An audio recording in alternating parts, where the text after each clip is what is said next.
السلام عليك يا أبا عبد الله، السلام عليك يا ابن رسول اللہ۔ بسم اللہ الرحمن الرحیم۔ ماہ مبارک رمضان کے تیسرے روزے کے دن کی دعا۔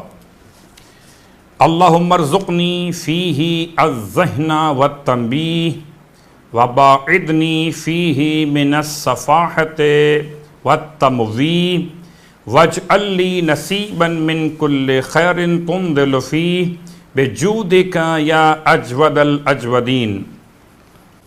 اللہ کے رسول صلی اللہ علیہ وآلہ وسلم ارشاد فرماتے ہیں کہ جو شخص یہ دعا پڑھے گا اللہ تعالی جنت الفردوس میں اس کا گھر بنائے گا اور اس میں 70,000 کمرے چمکتے ہوئے نور کے ہوں گے، ہر کمرے میں 1000 تخت جن پر حوران جنت موجود ہوں گی، اور ہر کمرے میں 1000 فرشتے خدا کی طرف سے تحفے لے کر داخل ہوں گے۔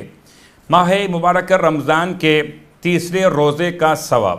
فرماتے ہیں اللہ کے رسول کہ تمہارے جسم کے ہر بال کے بدلے بہشت کے اندر سفید موتیوں سے مزین گنبد بناتا ہے کہ جس کے اوپر اور نیچے 12,000 نورانی گھر ہوں گے، اور ہر گھر میں 12,000 تخت ہوں گے، اور ہر تخت پر حوران جنت کی نعمت موجود ہوگی، اور ہر روز فرشتے ہاتھوں میں ہدیے لے کر تمہارے پاس آئیں گے۔ ماہ مبارک رمضان کے مسائل کے حوالے سے کہ اگر سوال ذہن میں یہ قائم کیا جائے کہ روزے کی نیت کس وقت کرنی چاہیے، تو ماہ مبارک رمضان کے روزے کے لیے ہر رات کو اگلے دن کے روزے کی نیت کر سکتا، اور بہتر یہ ہے کہ اس مہینے کی پہلی رات کو ہی سارے مہینے کے روزوں کی نیت کر لے۔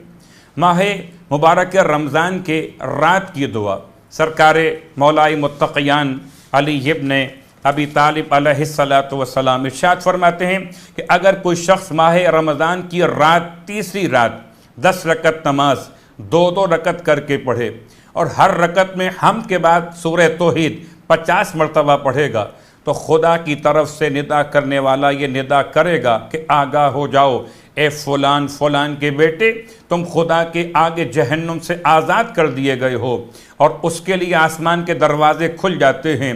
اور اگر کوئی شخص اس رات قیام کرے اور رات بھر جاگ کر گزارے تو خدا اسے معاف فرما دیتا ہے۔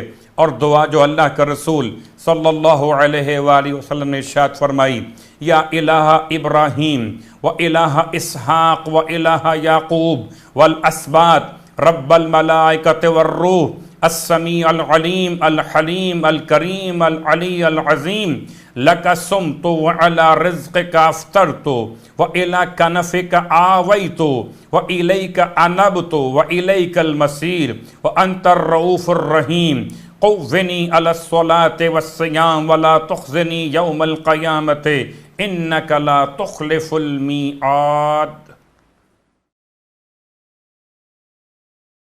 سورہ علق۔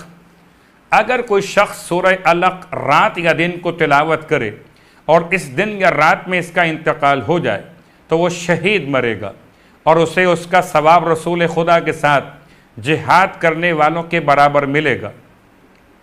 اگر کوئی شخص سورہ علق لکھ کر اپنے پاس رکھے گا تو سفر میں تمام آفتوں سے محفوظ رہے گا، بخیریت وہ اپنے وطن پہنچ جائے گا۔